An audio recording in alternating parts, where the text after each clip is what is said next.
Hare Krishna. Please subscribe to our channel and press the bell icon. Never miss any updates.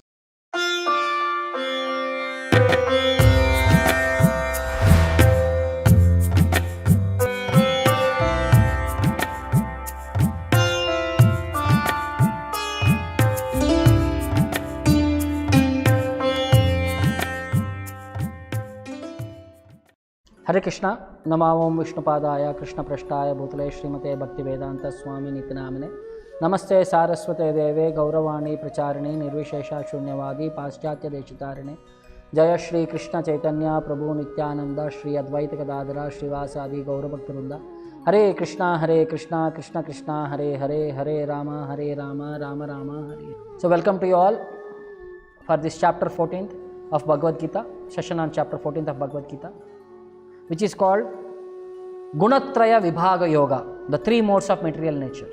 Krishna is going to specifically explain that subjects which are going to liberate us from this world, make us detached from this world. The first 6 chapters, various delineations of Karma Yoga, Jnana Yoga, Ashtanga Yoga have been taught. And in the next 6 chapters, Krishna had explained the prominence of Bhakti Yoga. And in the last chapter, 6 chapters, Krishna is going to describe us the process how one can become detached from this world. In the previous chapter, 13 chapter 22 shloka, Krishna says, Purusha prakritistohi bhunkte prakritijan gunan karanam gunasangasya. In the association of 3 modes of material nature, Jiva is entrapped in this world. So how Jiva becomes entrapped is explained in this entire chapter, and how he can become liberated is also explained in this chapter. That's why Krishna says, when he starts explaining about this chapter, he says, Param bhuyam pravakshami. I am going to speak this highest knowledge, which is Jnananam Jnanam Uttamam. He is the highest of the supreme wisdom. He is the highest of all knowledges. Yajnatva munaya sarve. All the great sages in the past, by knowing this, Param siddhi mitogataha, they are able to attain my nature, or they are able to attain the supreme perfection. Idam jnanam upashritya mama sadharmyam agataha sargepi nopajayante pralayena vetantiche. When you are fixed up in this consciousness, the capacity of this consciousness, the capacity of this knowledge is such a way that you will not become bewildered even at the time of creation or at the time of annihilation. Such is the power of this knowledge. And Krishna says he is the source of all living entities in this world, and that source is called Brahman, Mahat Tattva. It is from this Mahat Tattva, Brahman, that everything is emanating, either living entity or the material matter, everything is emanating. And it is that Brahman which is impregnated by the Supreme Lord. And he says he is the father of all living entities. Sarva yonishu kaunteya, all living entities in all forms of life. Murtaya sambhavantiyaha, all their possibilities, all their existence is made possible because of Tasam Brahma Mahad Yonir Aham Bija Pradah Pitaha. I am the seed giving father. So for all living entities, Lord is the supreme source. That is explained in this point here. Krishna is the source of all manifestation. Krishna is the source of all living entities. He is the seed giving father. So in this material world, there are 3 modes: Sattva Guna, Rajo Guna, Tamo Guna. Sattvam Rajastama iti Guna Prakriti Sambhavaha Nibadnanti Mahabaho Dehe Dehinam Avyayam. For those who are embodied, who thinks I am this body, for them, for whom does these 3 modes work? These 3 modes are divided as Sattva Guna, Rajo Guna, Tamo Guna. Goodness, passion and ignorance. And these 3 combinations of these 3 modes will cause this Prakriti. Guna, Prakriti, Sambhavaha. The 3 gunas cause this Prakriti's performance. Nibadnanti, they entangle a person. So Nibadnanti, he becomes conditioned when he comes in contact with these 3 modes. Dehe Dehinam Avyayam. For those who are embodied living entities, when they come in this contact with these 3 modes, they become conditioned, they become entangled. So what are the symptoms of the Sattva Guna? What is definition of Sattva Guna, Rajo Guna, Tamo Guna? We will see next. He says, Tatra Sattvam Nirmalatvat. Sattvam means Nirmalatvat. He is very peaceful in nature. Prakashakam, he is illuminating. Anamayam, without any sinful reaction. Amayam means sinful reactions. Anamayam means he is very conscious what to do and what not to do. So he will be avoiding all unwanted things. Anamayam. But even this Sukha Sangena Badnati, Jnana Sang, because of too much knowledge, he also becomes accustomed to this knowledge, and he also becomes bound up because of excessive happiness. That is the problem with Sattva Guna. Then next explains about Rajo Guna. रजो रागात्मिकं विद्धि तृष्णा संग समुद्भवम तम निबध्नाति कौन्तेय कर्म संगेन देहिनाम. There ज्ञान संगेन देहिनाम, here karma sangena. Rajoguna means work. We want to work passionately. We want to achieve something. So because of that passionate working, we become bound up in this world. So these people are rajo ragatmakam with the unlimited desires, trishna sanga samudbhavam, unlimited desires and unlimited longings. They want to achieve so many things, not one, hundreds they want to achieve. Hundreds of desires and hundreds of longings. And because of this, one is bound in this material fruitive activities. This is rajoguna. Then what is tamoguna? Krishna is further explaining. Tamasastu ajnanajam viddhi. Tamasaha means one who is in ignorance, is ajnana, ignorance. Mohanam, he is under illusion. Sarva dehinam, he is thinking that I am this body, he is completely under illusion. Pramada, alasya, nidrabihi, always sleeping, lazy, madness, indolence, sleepiness. Tan nibadnati bharata, all these things bind that person. So this is tamoguna qualities. In this mode, one is in madness, indolence and sleep. And these bind the conditioned living entity. So in result, sukha sangena for sattva-guna, so sattva-guna propagates one to become a condition to happiness. Rajoguna, karma sangena, it propagates one to engage in fruitive activity. And tamoguna, it towards ignorance. Pramada, alasya, nidravihi. Towards in this way, these three gunas will act. Sattva-guna will engage us towards happiness, pursue happiness. Rajoguna will pursue us towards achieving results, and Tamoguna towards ignorance, to madness. So how do we know which mode is acting at what time? There is always a competition happening between all these three modes. Sometimes Sattva-guna is prominent, sometimes Rajoguna is prominent, and sometimes Tamoguna is prominent. That is how these three gunas are interrelating, and competition between all of them is going on. Like early morning, Sattva-guna is very prominent. This is very conducive for spiritual life. As the day progresses, Rajoguna becomes prominent. And as afternoon lunch and sometimes happens, Tamoguna becomes prominent. Again evening Rajoguna, again Sattva-guna, again Tamoguna. Different gunas, different people, different variations, different times, different circumstances. All these things will keep dominating. Like as soon as you take lunch, we all feel like at least one small nap I should take. That is Tamoguna's influence. As morning time, 9 o'clock it happens, we have to work for we have to run for the office, we have to do that thing, this thing. Rajoguna becomes prominent. The early morning, as soon as we get up, earlier customers, we used to do at least take our bath and all these things and all. We used to do some meditation, some puja, some mantras we used to recite, something we used to do. Now we have forgotten all that culture. So this is then unwanted things we have added up in the morning. So what happens to this Sattva-guna is symptoms of Sattva-guna. Sarva dvareshu dehesmin prakasha upajayate jnanam yada tada vidya vivruddham sattva iti uta. What are the symptoms of Sattva-guna? These manifestations of Sattva-guna can be experienced when all gates of the body are illuminated by knowledge. The whole body, every sense is very active towards knowledge. Everything is very sharp person. He is in Sattva-guna. Then who is in Rajoguna? The symptom of great attachment, uncontrollable desires, hankering and intense endeavor develop. Symptoms of Rajoguna. And symptoms of Tamoguna are when there is an increase in mode of ignorance, madness, illusion, inertia, darkness are manifested. We would like to be very lazy. आज का काम कल करेंगे, कल का काम परसों करेंगे, नहीं करेंगे. We become lazy, we become madness, we act like a crazy man. We are always under illusion in this. Inertia means like a rock. We don't want to work. Jada. And we are always in darkness, Tamoguna. These are the symptoms of Tamoguna. Like this small way we will pursue all these symptoms in our childhood. When we are small babies, we see some babies very smiling, very peaceful, very attractive, means very fascinating. They were very smiley, they don't cry at all. Then there are some children, this represents Sattva-guna, some small children. One small symbolic purpose. Some children always crying, always trying to do that, this pinch others, all these things and all. That is in Rajoguna. Then there are children, Tamoguna, always sleepy. Whole day he'll be like a sleepy person. So that is symptoms of Tamoguna. Even for example, when we do this Anna Prashna, they try to put all the articles in front of the child and see what consciousness is he going to exhibit.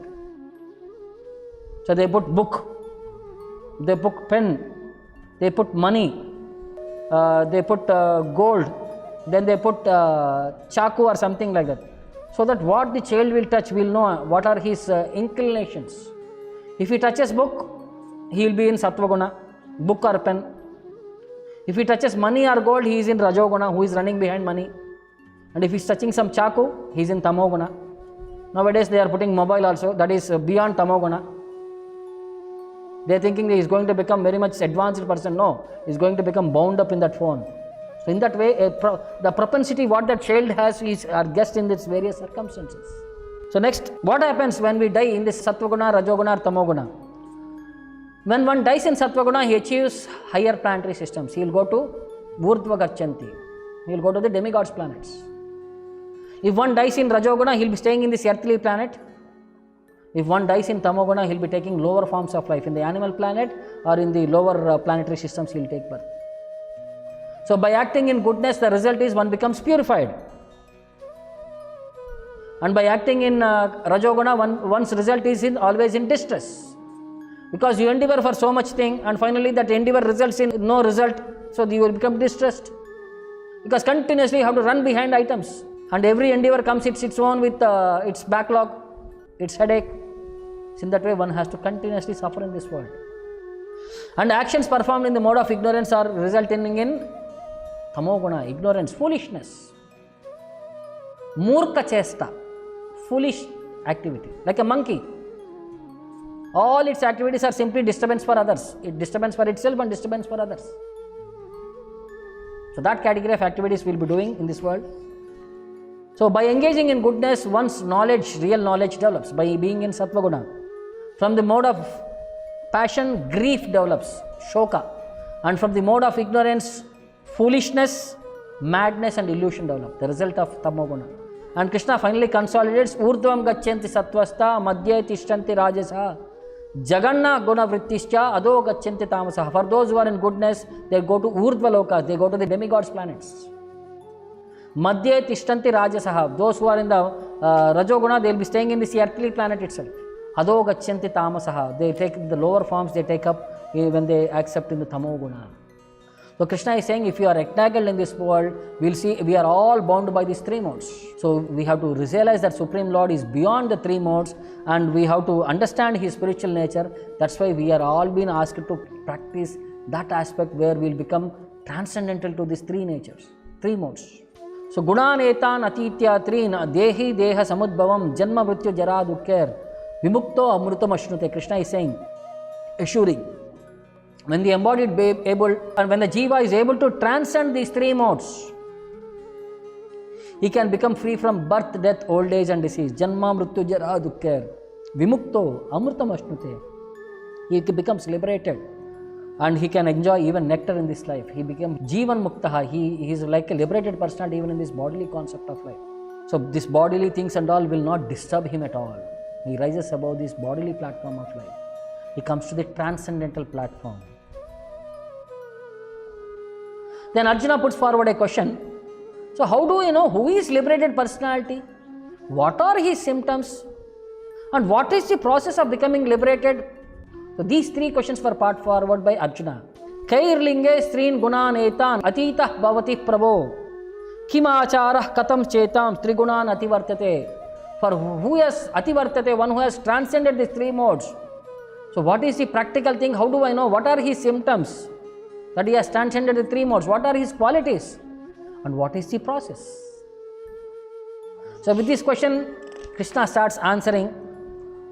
Prakasham cha pravrittim cha moham eva cha pandava na deshti sampravrittani na nivrittani kankshati.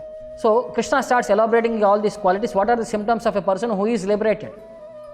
He does not hate illumination, attachment and delusion when they are present, nor longs for them when they are disappear.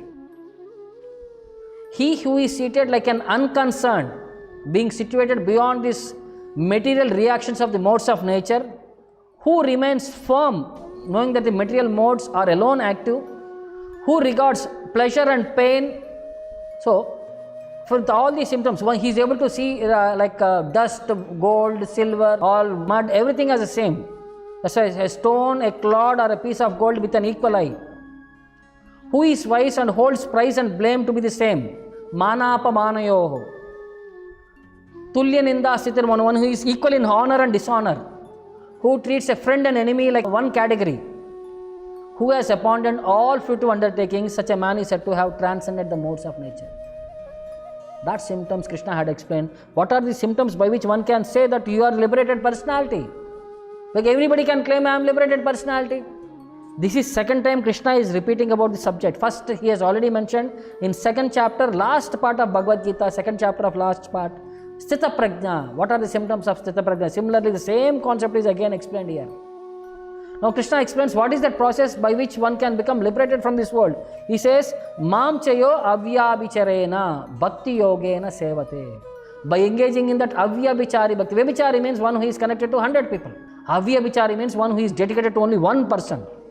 So bhakti should be dedicated only to Krishna. Krishna is saying, Vyabhichari means you are committed to all. All devatas are one and same. Any devata will worship.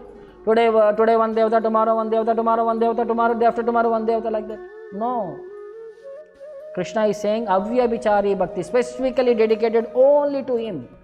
Mam chayo avyabhicharena, one who is in that unalloyed devotion, bhakti yogena sevate. In that process, when he engages in my devotional service, sagunan samitityetan, he can rise above these three modes. Brahma bhuyaya kalpite, and he comes to that Brahma Bhuta platform. He becomes a liberated personality. One rises beyond this bodily concept of life. One rises beyond the three modes. So this is that commitment what Krishna is expecting us. We should engage in avyabhichari bhakti, undeviated bhakti. Like all our commitments, we also take sometimes commitment determination. For how long will we take our determination, stand on our determination? Few days, few moments, maybe at max an year. Again we look for variety and we quit all our old habits. And we would like to look for something else new. But Krishna is saying, no, this is the same old process you have to keep doing day in, day out, with no break.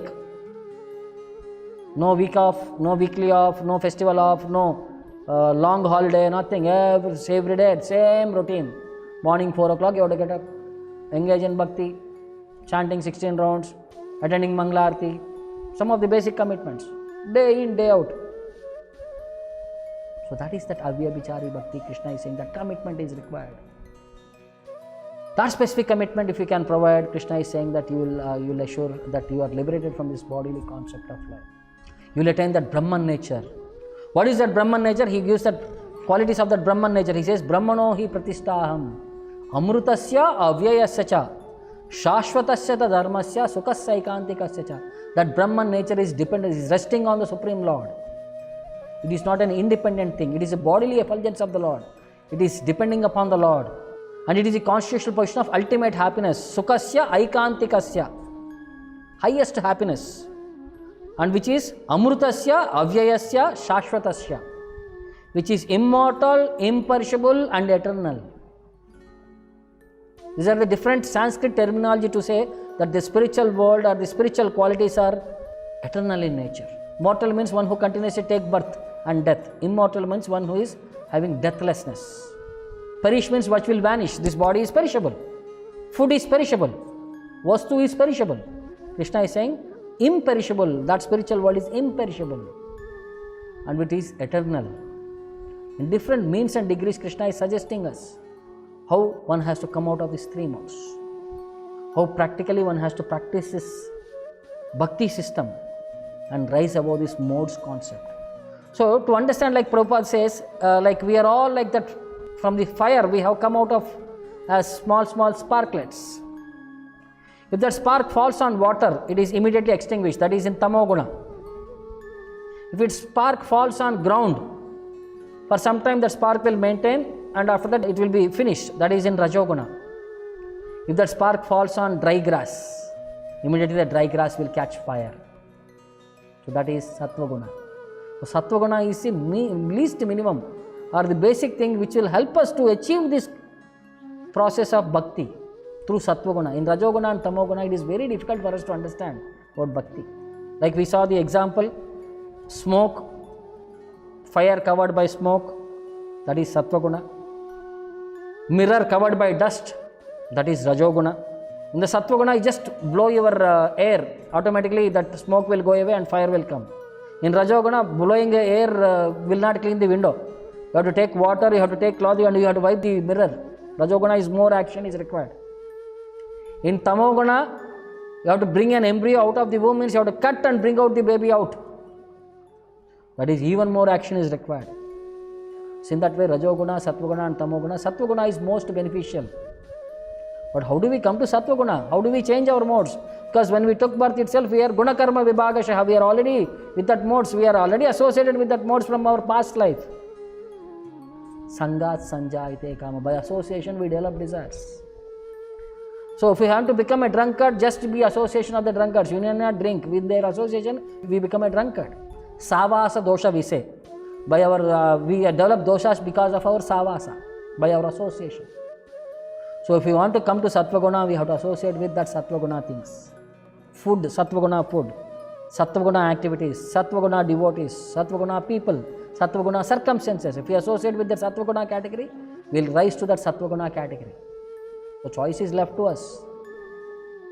Now, how practically one utilizes his independence and gains benefit in this world is the circumstances what is being projected to us. Dhritarashtra was given that opportunity. He was in Tamoguna, he was blind materially and he was blind spiritually also. But at the end he got the greatest association, Vidura, by which he was able to come out of this family life and he was able to at least become a liberated personality, which could never been expected. Dhritarashtra with a sinful mind, he was supposed to suffer in hellish conditions. But because of his association with Vidura, who is the greatest devotee, that Dhritarashtra was liberated from this material world. So such is the importance of Vaishnava association. So Bhagavatam describes Tulayama lavenapi na swargam na punarbhavam Bhagavat sangi sangasya martyanam ki mutashisha. Tulaya, if you put in a tula, lava means 1/11th of a second. Bhagavat sangi sangasya, association of a devotee of the Lord in one side, which is a lava, in the other side, which is swargam na punarbhavam. Even swarga, punarbhava means liberation. All the other things, if you put in the other side, this association of devotee is more significant than all the other things what can be achieved in this world, even up to liberation. Chaitanya Mahaprabhu glorifies sadhu sanga sarva shastra kai, lava matra sadhu sanga sarva shuddhi hai. In the association of devotees, in the momentary association, one achieves highest many things which is possible, which is practically not possible in any other opportunity. They narrate one story. There is one great devotee, Ambarish Maharaj. He had one cousin who was the most sinful man. Ambarish Maharaj was a great devotee. Sabai Manah Krishna Padara Vindayo. There is a glorification in Srimad Bhagavatam. So in Puranas they said his brother is his cousin, he is of very degraded nature. He doesn't like devotion at all. He doesn't like devotees at all. Whole day he is intoxicated, engaged in all sorts of negative activity, gambling, all these things and all. So Ambarish Maharaj had tried various means and ways to make him stop that and engage in bhakti. But all these endeavors were futile. Then Ambarish Maharaj requests Narada Muni, please do something, please liberate my person, my brother. So when Narada Muni goes to meet his brother was already in intoxicated mode. He starts scolding Narada Muni and he starts throwing out Narada Muni out of his palace. So before going, Narada Muni gives him one suggestion. At any particular time when you feel that when you are in problem, you just think of one question. What is the value of a momentary association of a devotee, pure devotee? Just think of this one question. Whenever you feel, when you are no more, when you don't have any other option, when you are thinking that when you are bound up, when there is no other way, just think of this one particular question, Narada Muni says. So, as expected, because of his sinful activity, his brother, when he was passed away, so he was taken to Yamaloka. So, by seeing his Chitragupta was studying his Chitta, so it was an unlimited sins. He became very compassionate and asked, oh, do you have anything to say about all your sinful activities? So then that brother remembers that one statement what Narada Muni had taught him. So at that time he will ask Yamadharmaraj, I have one question, please clarify me. What is the value of association of a devotee for a moment? Then Yamadharmaraj becomes perplexed. He says, I don't have any Bhakta association here. All the association I have, these are all sinful people. I don't know anything about devotees because they do not come under my jurisdiction. So let us go and ask Brahma. Then Yamadharmaraja and Ambarish Maharaj's brother, they go to Brahma and they request him, what is the value of momentary association of a devotee? Then Brahma says, I don't have any idea because devotees are not under my control. Only sinful living entities are under my control. I give them an opportunity. Devotees, they come from the spiritual world directly. So they are not under my control, they are not under my jurisdiction, Brahma says. Then let us go and ask Lord Shiva if he knows. Then all the three, Brahma, Yamadharmaraj and the brother of Ambarish Maharaj, they go to Lord Shiva. And Lord Shiva says, I don't have any Bhakta association. I always roam around in crematoriums and all these things and all. I don't know anything about devotees. I too always aspire to have devotee association. Let us go on to Vaikuntha and let us ask Vishnu. So when they go to Vaikuntha, when they put forward this question, then Lord Vishnu says, all of you can go back to your respective places, leave this person here. So this is the answer of momentary association. He says one becomes liberated from this world. That person went back to Vaikuntha. Yamadharmaraja, all these people were asked to go and execute their respective duties. And because of the sincere feelings of Ambarish Maharaj and with the sincere teachings of Narada Muni and the association of momentary association of great devotees like Yamadharmaraja, Brahma, Lord Shiva, this person became liberated and achieved Vaikuntha planet. This is the speciality of having a momentary association of a devotee. Such is the glory of bhakti. If a momentary association itself can create wonders, what to speak of Nityam Bhagavata Sevaya, by daily engaging in devotion service, what all opportunity he can achieve in this world. So that's why Krishna is recommending Bhakti Yoga process, Mam Chayo Avyabhicharena, Bhakti Yogena Siddhar. One, that unalloyed devotion one should have, Avyabhichari Bhakti, then one becomes liberated from this world and gives us an opportunity for going back home, back to Godhead. So thank you very much. We'll see further in the next chapters about this practical process of devotion service. Hare Krishna.